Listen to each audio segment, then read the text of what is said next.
Всем привет, народ, это канал Steinhaus. В этом видео я покажу, как доработать шарнир точилки ножей Ruixin Pro RX 008 с AliExpress, как устранить люфт в шарнире точилки. Вот, значит, родной шарнир выглядит вот таким образом. И шарик здесь очень это хорошо видно, как он ходит вправо-влево. Там вот такой большой люфт в этом шарнире. Из-за этого немного плавает градус заточки ножа. То есть, когда шарик идет в одну сторону 1 градус, по-моему, я измерял. У меня есть видео, где я измерял, насколько меняется градус из-за люфта шарнира точилки. По-моему, 0,3 градуса было. На моем канале также есть видеообзор этой точилки после покупки с Алиэкспресса. Также есть видео, как заточить нож для новичка, заточка на камнях без доработки. И есть еще видео, как попасть в родной угол заточки ножа, как определить угол заточки ножа. Все ссылки будут в описании под видео, можете посмотреть, кому интересно. Значит, в этом видео я хочу доработать этот шарнир так, чтобы никакого люфта вот здесь не было, чтобы шарик не ходил вправо-влево. И также я нашел на Алиэкспрессе замену этому шарику на вот такой же металлический шарик, тоже с отверстием. Я, правда, не знаю, насколько это будет, насколько нужно менять его на металлический, но вот мне было интересно, увидел и заказал. Ссылки все будут в описании. Так, давайте разберем шарнир, померяем диаметры отверстий шариков. Конструкция шарнира вот так вот выглядит. Он состоит из двух половинок, которые сжимают шарик. Отверстие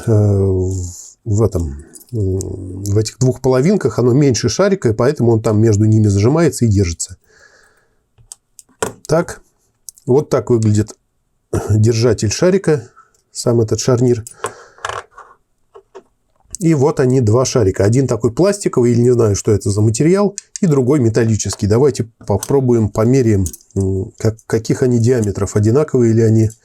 Значит, родной шарик Ruixin Pro RX 008 у нас в диаметре 18,5, будем считать. Ну, 18,58, 18,6. Вот. Ну, в общем, ясно. 18,6 давайте возьмем. Так, а этот шарик у нас получается 19. Ну, то есть, видите, где-то 0,14 миллиметра у нас разница. Этот чуть больше. Так, теперь отверстие. Здесь у нас 6,16. Отверстие 6,16. В этом шарике у нас отверстие... Так, ну, такое же. Даже чуть больше показывает. Но это десятые доли. Ну, примерно то же самое. Примерно. Вот. Так, значит, отверстие 6,16. И диаметр штанги у нас выходит какой? А диаметр штанги у нас 5,95. Ну, то есть, около 6. Ну, то есть, где-то 0,2 миллиметра получается отверстие больше, чем диаметр штанги. Ну, то есть, это микроскопический люфт там, возможно, будет. Давайте попробуем. Да, я чувствую немного, но он совсем никакой, этот люфт. Если он есть, ну, вот видно, наверное, да? Люфт есть, а на этом шарике тоже ощущается люфт. Шарик пластиковый, поэтому тут не так хорошо ощущается этот люфт, но он есть точно такой же. Так, раз уж я купил металлический шарик, давайте будем подгонять шарнир под него. Так как шарик на несколько десятых миллиметра покрупнее этого, люфт уже заметно уменьшился. Ну, давайте сделаем... Раз уж взяли, сделаем идеально. Для этого нам понадобится просто любая наждачка. И нам нужно будет сточить вот эти внутренние части шарнира. Немного, сильно сразу не стачивайте, немного поточили, нужно померить. Если сточить слишком много, шарик слишком сильно зажмется, плохо будет крутиться. Но даже если у вас вдруг это произойдет, если вы сточите слишком много, можно будет между ними вырезать какую-то проставочку из тонкой, из жестянки или из пластика, из чего угодно. Но вы поняли.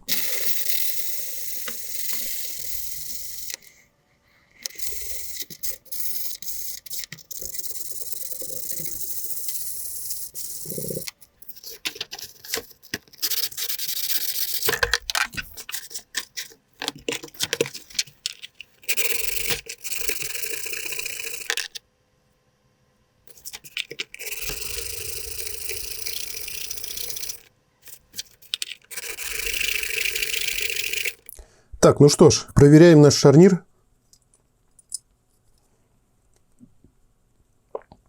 Люфт на металлическом шарике пропал абсолютно, то есть я вообще не чувствую никакого люфта. Давайте попробуем на родном шарике, вот этом, на пластиковом шарике от точилки.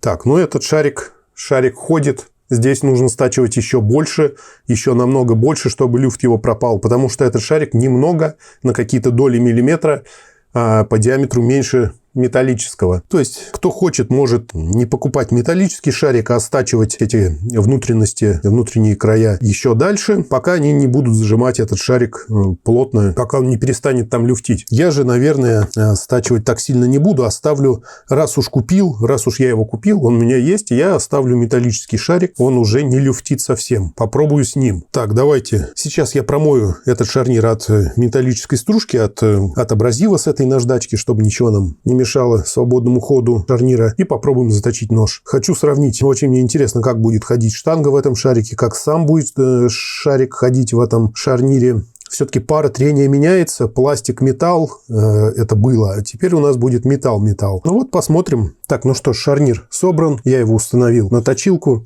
Сейчас я буду затачивать вот этот ножичек. Этот ножичек я очень давно покупал в каком-то рыболовном магазине. В общем-то, сейчас он у меня валяется в ящике с инструментами. Такой нож, скажем так, я его не жалею. Режу провода разные и так далее. Даже отвалилась одна накладка. Вот такой ножичек. Сейчас я его зажму в поворотный механизм точилки. Выставлю градус, под который буду затачивать. Я думаю, градусов 35. Где-то по 17,5 градусов примерно на сторону. 34-35 там выйдет. Как выставлять угол заточки ножа, я показывал в другом своем видео. Все ссылки будут в описании. Вот. И в процессе заточки хочу понять, как будет работать этот металлический шарик, зажатый в металлическом шарнире.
Кстати, заметил такую вещь, что когда нож зажимаешь в губке и сверху давишь на него камнем, он может ходить вот так вверх-вниз, вверх-вниз. Из-за этого может меняться угол и один подвод становиться шире, чем другой. Вот это у меня происходит не со всеми ножами. Какие-то зажимаются четко, хорошо. Угол меняется при перевороте минимально, ну 0,3 градуса, допустим. Где-то до 0,5 бывает. Приходится долго играться вот с этим зажатием ножа, чтобы выставить нож ровно, чтобы минимизировать смену угла при повороте. Вот. Заметил я такую вещь, что когда наклеиваешь изоленту вот таким образом на обух ножа и чуть-чуть по сторонам, этот люфт ножа в зажатых губках точилки в поворотном механизме, он становится меньше. Я пробовал наклеивать изоленту в 2 слоя, но когда я зажимаю нож в поворотный механизм точилки, изолента начинает сползать с ножа, то есть она съезжает, клей начинает съезжать, и нож как бы выдавливается оттуда. Поэтому однослойная изолента держится хорошо. Поэтому, я думаю, нужно будет экспериментировать. Постараюсь найти какую-то изоленту, может быть, более толстую, или какой-то скотч такой, или, может быть,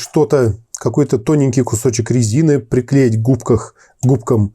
В общем, нужно экспериментировать, но факт в том, что люфт становится меньше. То есть, как я это понимаю, когда мы зажимаем нож, изолента, она все-таки, что-то типа резины, она мягкая, она сдавливается, она где-то она сжимается, а где-то она остается более широкой.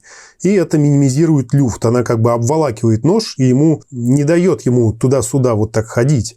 И чем толще этот слой, тем больше он держит нож. В общем, как-то так. Конечно, точилка не идеальная, приходится вот играться с установкой ножа, чтобы минимизировать изменение угла при повороте поворотного механизма. Но тот результат, который получается, меня, в общем-то, устраивает. Не знаю, что можно найти лучше за эту цену. Кстати, кто знает, как можно... У кого-то есть какие-то мысли, как можно минимизировать вот это вот изменение при зажатом ноже, не дать ему вот так ходить вверх-вниз, напишите в комментариях. Это будет полезно не только мне, но и многим другим. Пишите свои идеи. Ну, а по поводу этого шарнира. В начале заточки, точнее, не шарнира, а металлического шарика для шарнира. Когда я начал затачивать, конечно, было ощущение такого плохого хода, скажем так. Ощущалась упругость. Танго ходила не очень хорошо. Но со временем, где-то к середине заточки, ближе к концу, ход уже стал более плавный. Видимо, металл уже приполировался. То есть, вот это отверстие внутри, оно не идеально гладкое, оно шершавенькое. Видно, от сверла остались следы. Вот. И со временем начинает металл притираться друг к другу, и ход становится лучше. Я думаю, со временем он станет еще лучше. Вот. В принципе, шарик нормальный. Можно его пользовать. Ссылку на него я оставлю в описании под видео. Кстати, у этого продавца, кроме металлических шариков, есть еще и обычные пластиковые, которые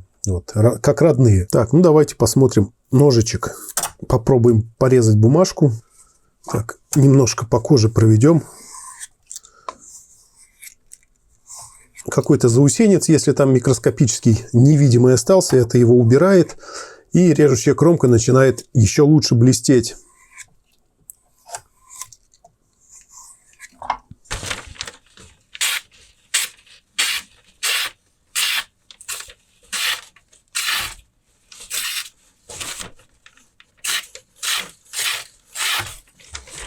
Вот, в общем, я показал, как можно немного доработать шарнир, устранить люфт шарнира на точилке Ruixin Pro RX 008. Кому не нужен металлический шарик, можно просто убрать люфт на родном шарике, сточив чуть больше металла с этих двух половинок шарнира. Вот, ну на этом, думаю, все, народ. Также хочу напомнить, что мой канал есть на Яндекс.Дзене и на Рутубе. Обязательно подписывайтесь на случай каких-то блокировок. Также у меня есть группа ВКонтакте, куда я выкладываю все фотографии и делаю репост видео сразу же после их выхода. Обязательно подписывайтесь, чтобы не потеряться. Все, всем спасибо за просмотр. Обязательно пишите комментарии, свои идеи, как насчет зажима ножа, как минимизировать его люфт. Оставайтесь на канале, все ссылки в описании.